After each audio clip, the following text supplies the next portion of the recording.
২ মে ২০২৫। আজকের এই খবরটি শুনলে আপনি চমকে যাবেন, কারণ বাংলাদেশের ইতিহাসে এই প্রথমবারের মতো সরকারি কর্মচারীদের জন্য এত বড় একটি সিদ্ধান্ত একসাথে ঘোষণা হতে চলেছে।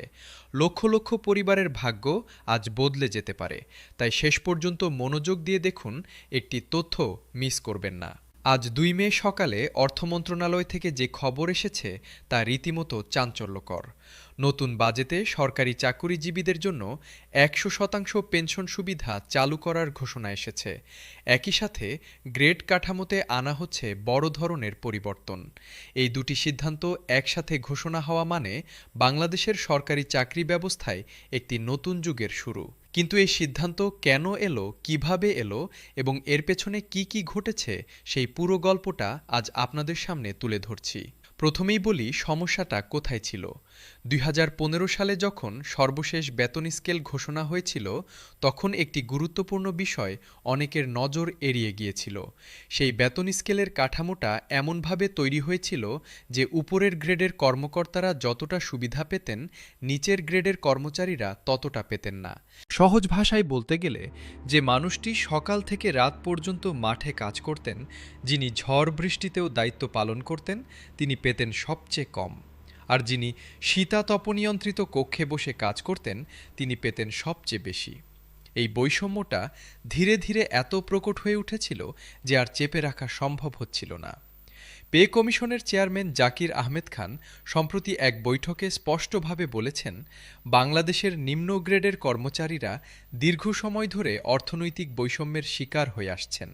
তারা শান্তিপূর্ণভাবে আন্দোলন করেছেন, ধৈর্য ধরেছেন, কিন্তু কোনো অস্বাভাবিক পরিস্থিতি তৈরি করেননি।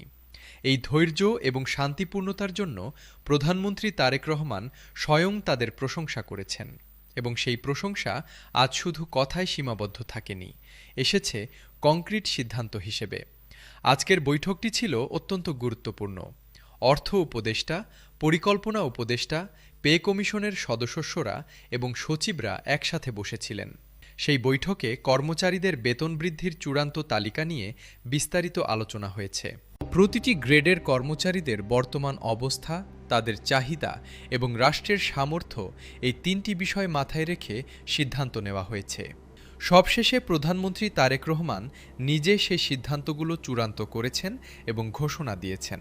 এখন আসুন সবচেয়ে গুরুত্বপূর্ণ প্রশ্নে, আসলে কি কি পরিবর্তন আসছে। প্রথম পরিবর্তনটি হলো পেনশন নিয়ে। এতদিন পর্যন্ত একজন অবসরপ্রাপ্ত সরকারি কর্মচারী তার মূল বেতনের মাত্র ৪৫% পেনশন হিসেবে পেতেন। ভাবুন একবার, একজন মানুষ ৩০ থেকে ৩৫ বছর সরকারি চাকরি করলেন, সারাটা জীবন দেশের সেবায় দিলেন, আর বৃদ্ধ বয়সে যখন কাজ করার ক্ষমতা নেই, তখন পেলেন মাত্র অর্ধেকেরও কম টাকা। সেই টাকায় ওষুধের খরচ চলে না, সংসারের খরচ চলে না। কিন্তু আজ থেকে সেই দিন বদলাচ্ছে। এখন থেকে পেনশন হবে মূল বেতনের পুরো ১০০%। এই একটি পরিবর্তন লক্ষ লক্ষ অবসরপ্রাপ্ত কর্মচারী ও তাদের পরিবারের জীবন সম্পূর্ণ বদলে দেবে। দ্বিতীয় পরিবর্তনটি হলো গ্রেড কাঠামো নিয়ে। এখানে একটু কারিগরি বিষয় আছে, কিন্তু সহজ করে বলছি। আগের গ্রেড কাঠামো এমন ছিল যে সেটা অপরিবর্তিত রেখে শুধু বেতন বাড়ালে উপরের দিকের কর্মকর্তারা বেশি সুবিধা পেতেন, নিচের দিকের কর্মচারীরা পেতেন কম। তাই সচিবদের পরামর্শে এবং সকলের মতামতের ভিত্তিতে সিদ্ধান্ত হয়েছে গ্রেড সংখ্যা পরিবর্তন করে ১৫টি রাখা হবে। এই নতুন কাঠামো নিশ্চিত করবে যে নিচের দিকের কর্মচারীরাও সমান হারে বেতন বৃদ্ধির সুযোগ পাবেন। অর্থমন্ত্রী আমির খসরু আজ সাংবাদিকদের সামনে অত্যন্ত সৎভাবে কথা বলেছেন।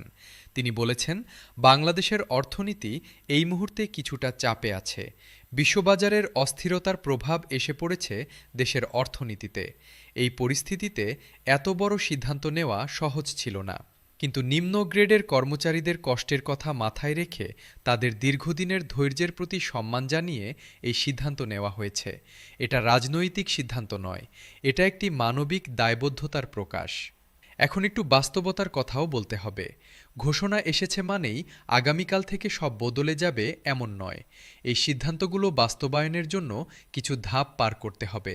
গ্রেড ভিত্তিক তালিকা চূড়ান্ত করতে হবে, পর্যালোচনা কমিটির সাথে বৈঠক করতে হবে, বাজেট সংশোধন করতে হবে, তারপর গ্যাজেট প্রকাশ করতে হবে। এই পুরো প্রক্রিয়াটি আগামী বাজেট সংশোধনের আগে সম্পন্ন হওয়ার কথা। পর্যালোচনা কমিটির ৬ সদস্যের একাধিক সূত্র এটি নিশ্চিত করেছেন। তবে যেটা সবচেয়ে গুরুত্বপূর্ণ সেটা হলো এই ঘোষণার রাজনৈতিক ও প্রশাসনিক অঙ্গীকার। অর্থ মন্ত্রণালয় এবং পে কমিশন একসাথে স্পষ্টভাবে বলেছেন এটা এখন আর আলোচনার বিষয় নয়। আগামী বাজেটে অবশ্যই গ্রেড পরিবর্তন করা হবে। এটা একটি প্রতিশ্রুতি, একটি অঙ্গীকার, এবং সচিবদের মতামতকে সামনে রেখে নতুন গ্যাজেট প্রকাশের প্রক্রিয়া শুরু হয়ে গেছে। এই পুরো বিষয়টার দীর্ঘমেয়াদী প্রভাব কী হবে সেটা নিয়েও একটু ভাবা দরকার। বাংলাদেশে সরকারি কর্মচারীর সংখ্যা প্রায় ১৫ লক্ষের উপরে। এর মধ্যে বড় একটা অংশ নিম্ন গ্রেডের। এই মানুষগুলোর হাতে যখন বেশি অর্থ আসবে তখন তারা বেশি খরচ করবেন। স্থানীয় বাজারে চাহিদা বাড়বে, ছোট ব্যবসায়ীরা উপকৃত হবেন, অর্থনীতিতে একটি ইতিবাচক চক্র তৈরি হবে। এটাই হলো একটি স্বাস্থ্যকর অর্থনীতির মূল কথা। নিচ থেকে উপরে উন্নয়ন করলে পুরো সমাজ এগিয়ে যায়। আজকের এই দিনটির কথা আরেকটু আবেগের সাথে ভাবুন। বাংলাদেশের কোনো এক প্রত্যন্ত উপজেলায় একজন সরকারি কর্মচারী আছেন। হয়তো তিনি ইউনিয়ন পরিষদের একজন কর্মী। প্রতিদিন সকালে সাইকেল চালিয়ে অফিসে যান। মাস শেষে বেতন পান, কিন্তু তা দিয়ে সন্তানের স্কুলের বেতন দিতে গিয়ে হিমশিম খান। অসুখ হলে ভালো চিকিৎসা নিতে পারেন না। অবসরের কথা ভাবলে বুকটা ভারী হয়ে যায়, কারণ পেনশনের টাকায় জীবন চলবে না।